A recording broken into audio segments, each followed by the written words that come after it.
welcome back to the Analyst of Vajiram and Ravi. I hope you all are doing good and your preparation is going on well. Today is 30th of October and following are the articles that are important for the day. In the first one, as two trains collide with each other in Andhra Pradesh, we will be looking into the case of railway accidents in India. In the second one, we will read about and throw light on the very unfortunate event of bomb blasts in Kerala at a religious gathering. In the third one, we will read about generative AI, which is a subset of artificial intelligence. In the fourth, we will read about a silent killer, that is hypertension and its burden on India. And in the last article, we will read about the trends of widening tax base and upper economic mobility in India. So let's get started. The first topic is about railway accidents in India. What is the context? On Sunday, two trains collided with each other near Vizianagaram district of Andhra Pradesh. This led to more than 8 dead and 32 injured. And what is the reason?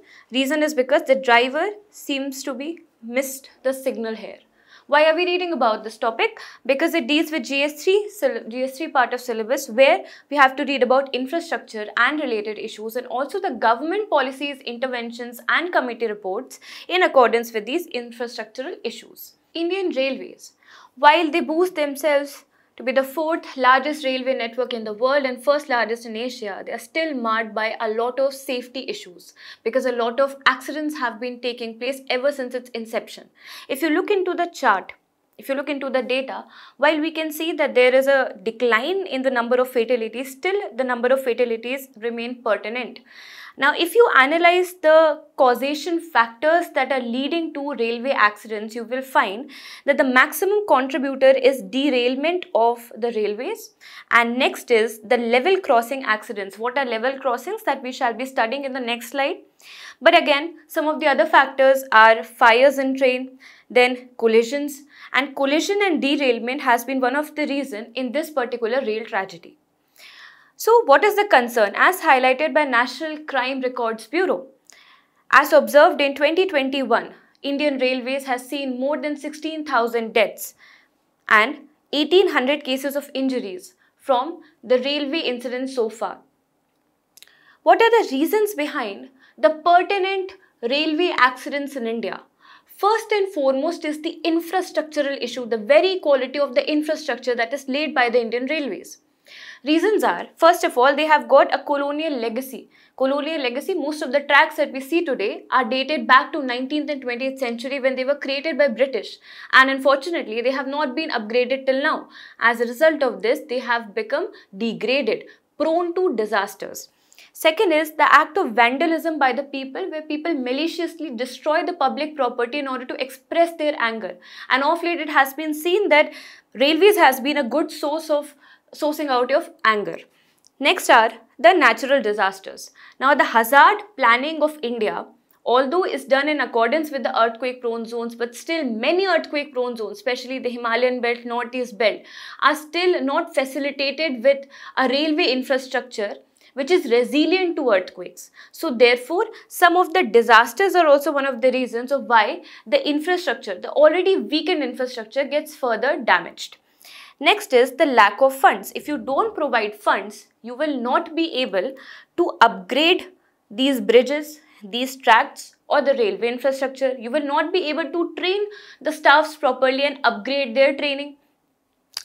And also this lack of funds is also because of some ethical concerns like corruption going on. So even if fund is given, it is not properly devolved to the schemes or to the betterment of railways.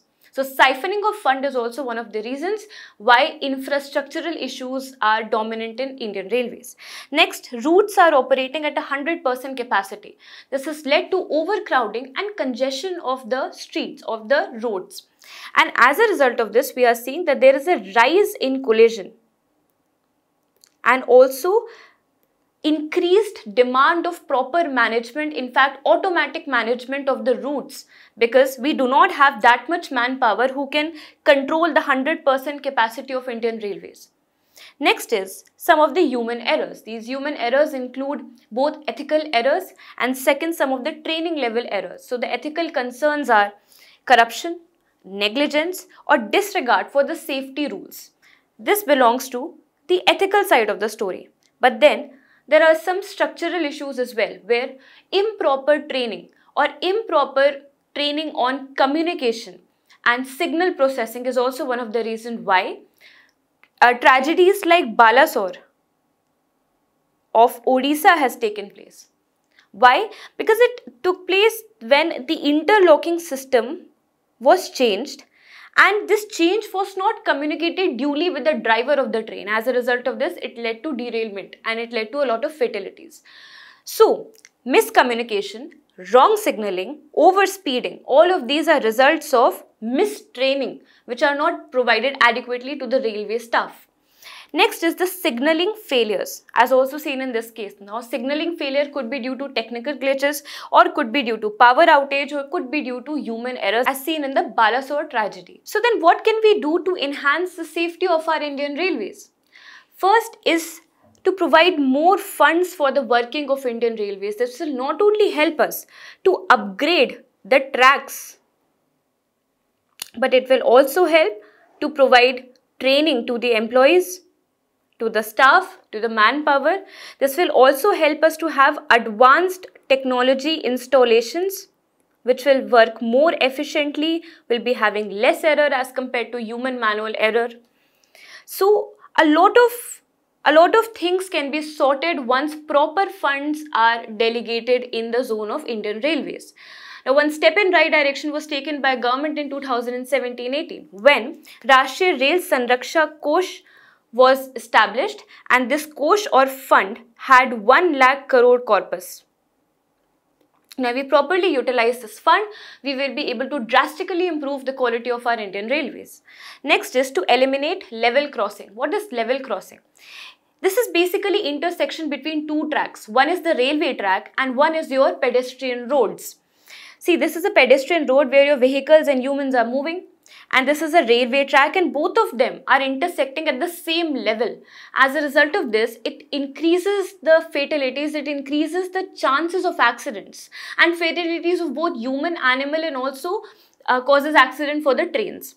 So how can we deal with this? We have to make sure that either we are taking up overground bridges, or either we are constructing underground bridges for the trains, so that both of the type of vehicles are not lying at the same level. Because as we have seen that level crossings have been the second largest causation factors of rising rail accidents in India. Next, we need to adopt advanced modern technologies that reduces the human interference, so that more automation, more efficiency and less amount of error can be brought into the functioning of Indian Railway. Now, some of the technologies that can be incorporated are anti-collision systems. For example, in India, we have got Kavach anti-collision system. Then we can also have automatic warnings and control systems which are using technologies like IoT, like 5G. So these technologies from the fourth industrial revolution can also be harnessed to enhance the capabilities and efficiency of Indian railways.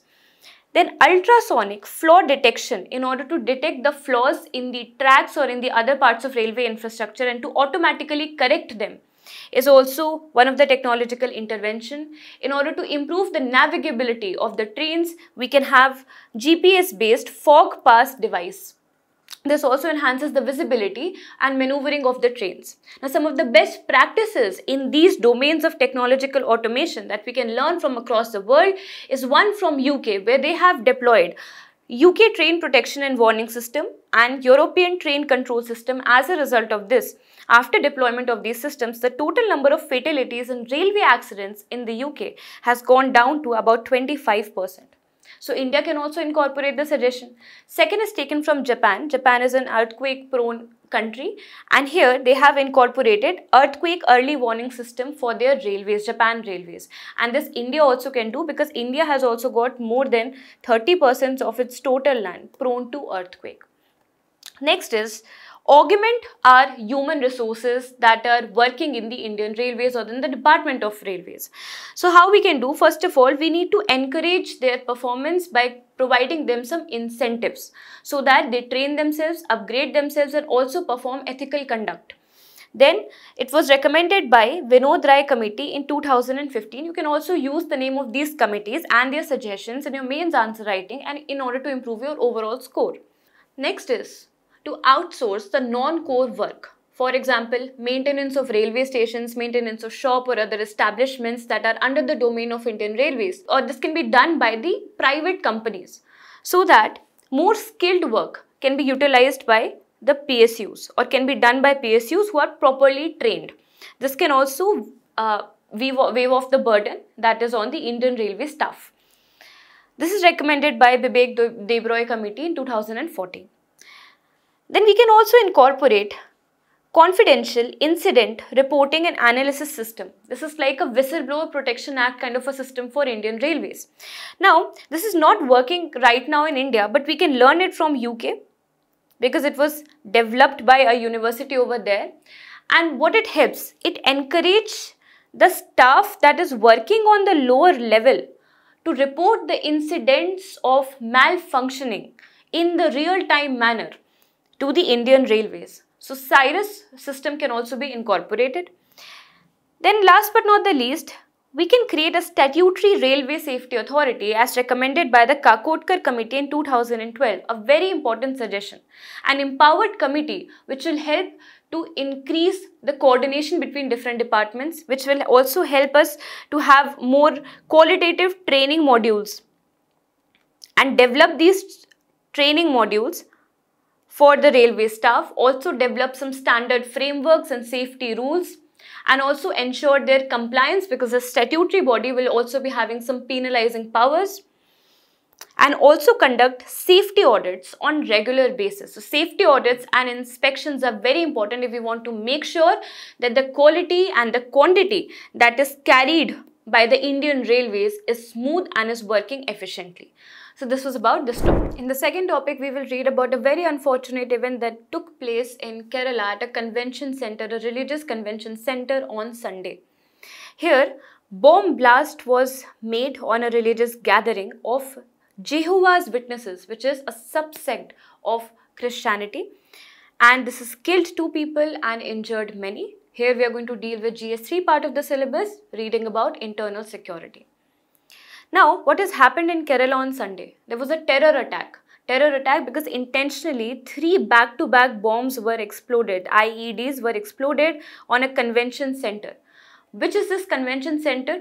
So this is the Zamra International Convention and Exhibition Center at the Kalamassery of Kerala.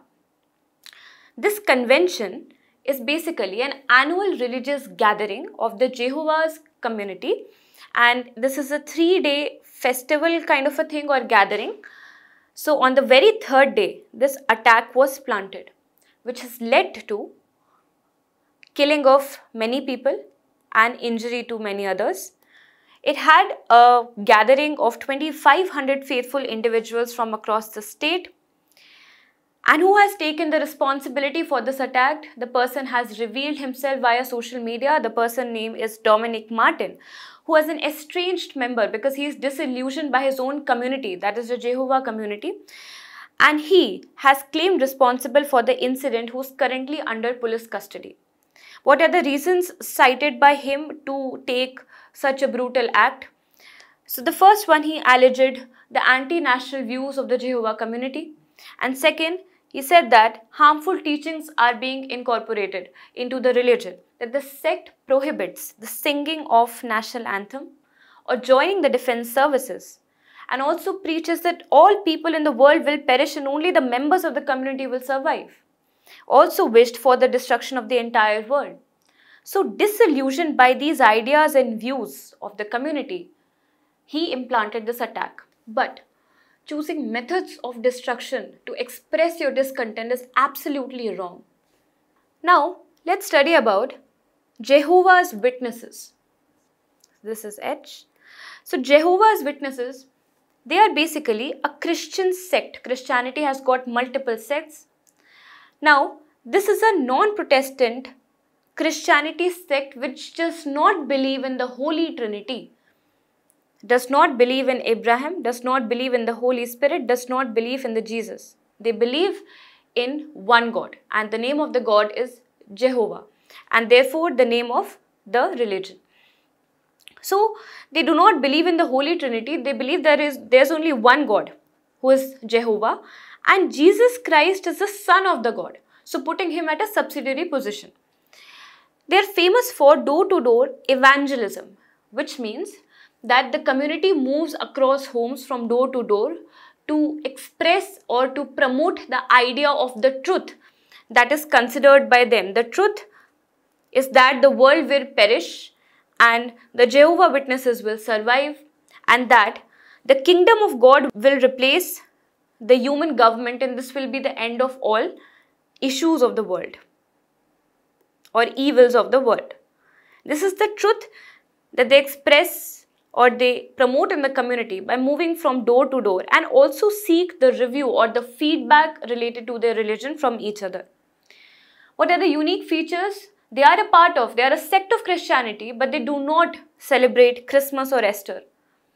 They also have following principles. They have a strong principle of non-violence because they were very rigidly attacked by the Nazi Germany during the Second World War. Second, they also believe in political neutrality because they feel that the government of human is very faulty and it has to be replaced by kingdom of God. So we will not be participating politically. As a result of this, they do not even indulge in voting. They also have refused all the public offices, including the defense. So they do not participate in the army. They also very strangely do not believe in celebrating holidays, which are main holidays for the Christianity religion. What has led to the origin of the sect? The origin lies in America. There was a Bible student movement who reinterpreted the Bible and said that the ultimate God is Jehovah and Jesus Christ is the son of that God. Now this movement was started in 1870s by American pastor Charles Taze Russell. This name is important when it comes to Jehovah's Witnesses. The sect is governed by a body which is headquartered in Warwick, New York, and the doctrine dissemination is given by Watchtower Bible and Tract Society of Pennsylvania. This is similar to the Char Dhams that we have, or say the multiple Jyotirlings that we have. So similarly, these are the two regions or two places which are also in the Pennsylvania, Warwick of New York, but they perform the doctrine dissemination. And what is the pertinent or what is the common typical measure of doctrine dissemination? This is evangelism, by moving door to door in the closed community. Now, Jehovah's Witnesses in India. So they came for the first time in the year 1905, and the office got established for the first time in 1926 in Bombay. Once we got independent, they were accorded, because the constitution accorded the status or given the freedom to practice religion under Article 25. Therefore, they were allowed to have legal registration in India for the first time in 1978. There's a classic Supreme Court case involved with the Jehovah's Witnesses. This is the Bijoy Emmanuel versus State of Kerala 1989 case. Here what happened, that 3 students in a school belonging from the Jehovah's community, they refused to stand up for the national anthem and to sing the national anthem. Why? Because this is one among the teachings that are imparted by the sect, that you do not have to follow any countries or any political units' symbols. So therefore, they refused to sing the national anthem. What happened finally in the case? Supreme Court granted protection to the children. And very interestingly, why? Because people of India are and their religion are protected under Article 25, which gives the freedom to practice, profess and propagate their religion and the ideas. So this was a little something about Jehovah's Witnesses, which is a sect in the Christianity. The third is a very interesting case of generative AI. The use cases of generative AI are set to rise exponentially. Day after the other, we are seeing first there was ChatGPT, then there was Bard AI, then there is OpenAI, then there is UAI. There are so many models on generative AI, and so many companies are constantly competing against each other in a rush to build generative AI models that we have to read about it in a bit clarity. This deals with prelims part. We have to read about emerging technologies, and also GS3 part, reading about the advanced or the emerging tech. Now, in order to understand generative AI in simple terms, let's imagine that you have got a genie from an alien region. Now, this genie doesn't know your language, doesn't know anything at all, but he has got some senses. So, you take him to many parks, places, museums. You expose him to multiple images, to multiple stories, to multiple text, and he's doing nothing but simply observing these things that you are exposing him to. Eventually, he starts adapting. Eventually, he starts learning. Not the language, not the picture, not the story, but the patterns, the sequences. And then you ask your genie, please create a story for me from Netherlands. He will be able to do that on the basis of not his exposure to Netherlands, but his exposure to the data you have provided to him. This genie is generative artificial intelligence. And artificial intelligence, which is a subset of the super AI, and it is capable of producing the real and original content. It is not a copied content, it is a real one. Real content which is produced using machine learning algorithms. An example to this is ChatGPT, DAL AI, Bard AI, DeepMinds, so on and so forth. What is the working of generative AI? So, in the place of genie, you imagine a computer now. You have exposed the computer to a lot many languages. When you give it many languages which are complex in nature, huge in size, then these are known as large language models. So you are exposing this software to large language models as a result of the neural networks that are present or that are created via codes and algorithms in the computer. The computer is able to deeply learn these language models. This is known as deep learning. And this neural code network is now able to generate outputs on demand. So human intervention is required in the case of generative AI, where you have to put in accurate demands in order to get desirable output. So this is the working model of a generative AI. What are the uses? Generative AI is able to generate not only the visual texts or the stories or the poems or the creative tools, but also audios, but also visuals like your movies also. Then text generation, code generation, all of them can be achieved using artificial generative AI. Now, what are the generative AI statistics which showcases the rising prospects and therefore the rising demand and rising competition among different companies? First of all, by 2025, it is predicted that generative AI will account for 10% of the total data produced by the organization, because it publishes data first of all, error-free, and second, it publishes it very quickly and very efficiently. Also in a structured manner. Then the forecasted AI annual growth rate between 2020, since its inception, to 2027 is 33.2%. And by 2030, AI will lead to an estimated 15.7 trillion or 26% in the overall global GDP. Therefore, multiple companies and nations are trying to harness this new genie, the generative AI. Coming to the fourth topic, a silent killer, the non-communicable disease of hypertension. So the context is that India's first district level study on hypertension has flagged concern about disparities in the care that is provided to the patients in India. So what is hypertension? If we break down the word, it suggests for hyper and tension. This is not mental tension. This is the tension that is experienced by the blood vessels due to rise in the blood pressure. Now, blood pressure can be calculated or are basically of two types. One is the systolic blood pressure and second is the diastolic blood pressure. The systolic is one where the heart contracts in order to pump out the blood flow across the vessels, across the arteries in the body. This is systolic pressure since it requires more pressure. Therefore, this is normally this is of 120 mmHg. And the diastolic is one where the heart relaxes after pumping out the blood. So this pressure is relatively lesser, and for an ideal body, for a healthy body, this is 80 mmHg, calculated with mercury meter. So what is hypertension? When there is a deviation from this normal range of systolic and diastolic pressure, then that is known as hypertension.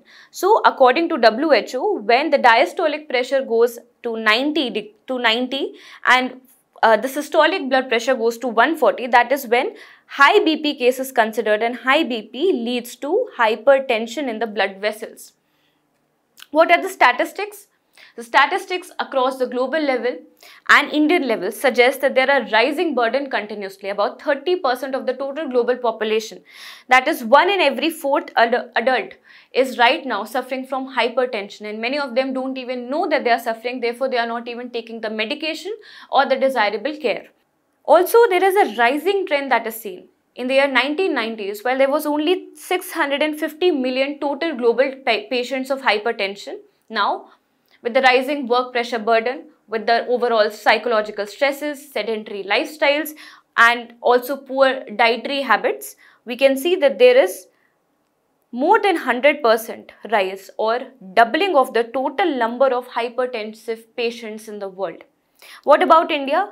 India also has got 31% of its population, that is 188.3 million people, as hypertensive patients.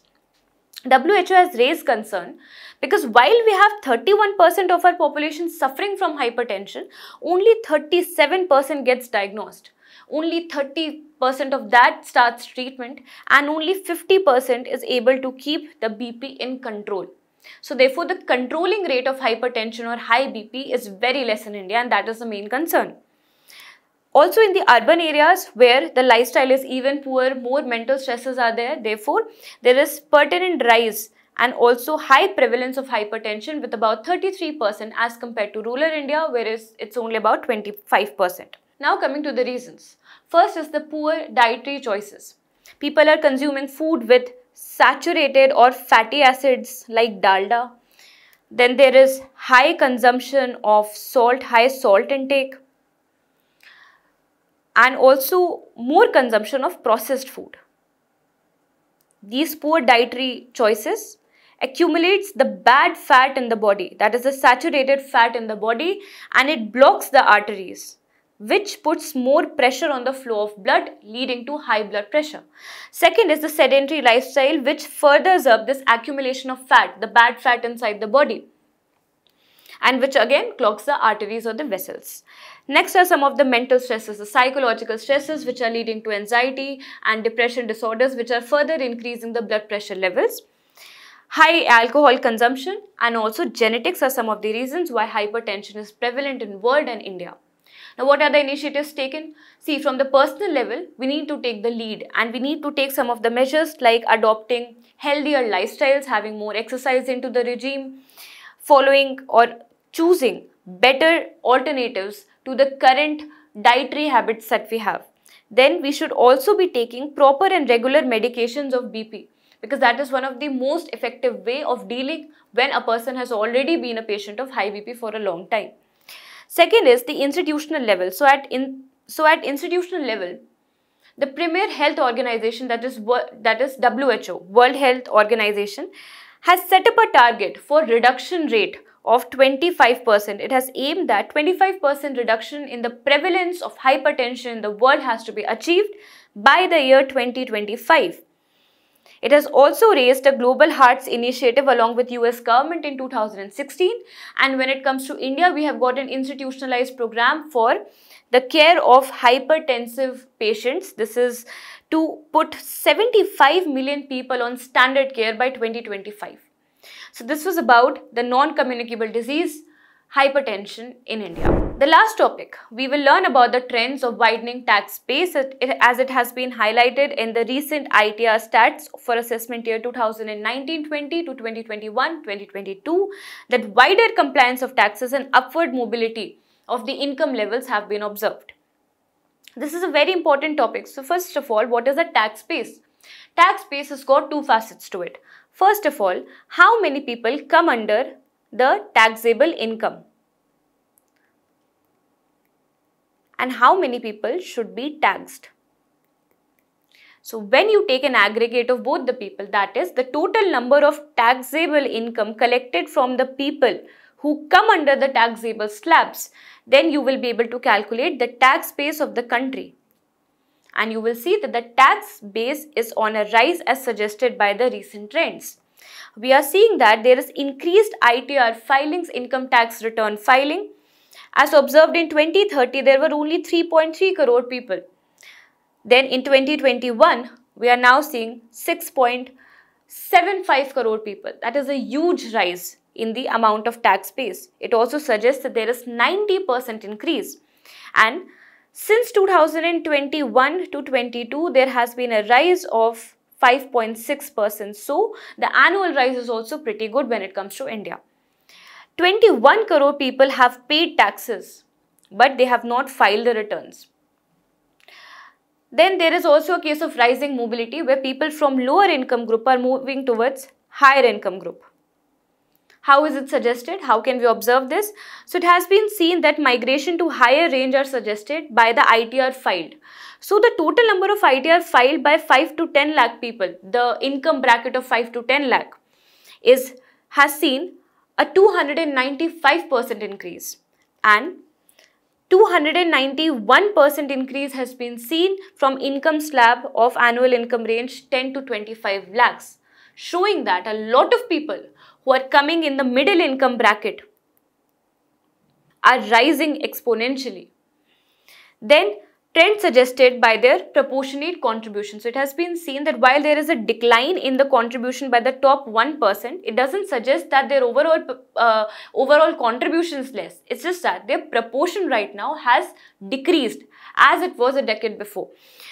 Also, there has been rise seen in the tax that is coming from the middle income level and the bottom income level, suggesting that the people have risen upwards. There is also a concern flag, that is the widening gap in India. Widening gap in income inequality as reflected from the ITR filed. So top 1% right now is contributing to 23%. But back in 2013, they were contributing to 17%, which is highlighted that we probably have gone high on Gini coefficient that is calculated using the Lorentz curve that we will be seeing in the next slide. Then the gross income of the lowest 25% have fell down by 11%. Top 1% has jumped up by 30%. So these also highlight some of the income inequality concerns. What are the reasons for these observed trends?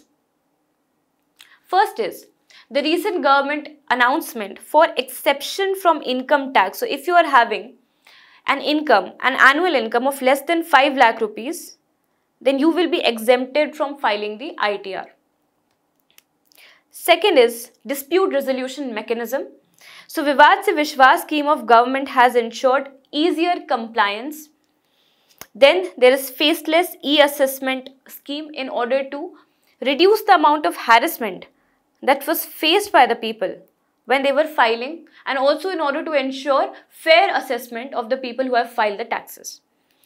Then the GST reforms, which has brought in a lot of people under the formalized structure of taxes. So therefore, a lot of people now have entered into the tax base of India.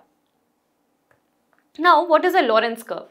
Lorentz curve is a graphical representation that was put forward or developed by Max Lorentz in the year 1906. Now, what does it suggest? It suggests what is the proportion of income held by a different or a separate proportion of population. For example, how much percentage of the total GDP is held by 20% of the population? How much of it is held by 80% of the population? This measurement, or the Lorentz curve, is measured using Gini coefficient. This curve has got certain characteristic which helps in the interpretation. So there are two lines. First is the ideal line of equality, the perfect line of equality, which lies at 45 degrees from the x-axis. And here, where everybody is having equal income. This is the line of equal income. Then there are lines of actual distribution which showcases the amount of inequality or disparity in the income distribution. Now, if you see the area between these two lines, it depicts the amount of income inequality in a country. So the wider the gap is, which suggests the wider income inequality is prevalent in the country, the narrower this gap, the narrower the inequality. That is, it suggests that the country is following more equitable distribution of income. So countries are aspiring to narrow down this gap. But in the India, we are seeing that this gap is widening. Okay. Now, what is the formula which is used to calculate the amount of inequality? This formula, the Gini coefficient, is A upon A plus B. What is A and B? A is the amount of area or the area under the curve of this ideal line of equality, and B is the area under curve of the actual line of distribution, income distribution. So can you see from this formula that A, the wider the value of this A, the wider this gap, the more will be the value of A. The more will be the value of A, higher will be the Gini coefficient. Therefore, Gini coefficient, which essentially ranges from 0 to 1, depicts where income inequality lies in a country. So if it's a 0, means there is zero gap, zero level of A. Zero gap suggests that the actual income level is overlapping with this line of equality, which means that all the people of the country are having equal incomes. And 1 suggests the highest degree of inequality, which suggests the entire curve is now covered under the inequality. So here it suggests that only 1% of the country is having the entire income of the country amongst all its population. Now, which country has got the maximum amount of Gini coefficient? This is South Africa with 0.6 and India has got a score of 0.4. So this was all about the discussion. I hope you had a good time. Thank you so much. Have a nice day.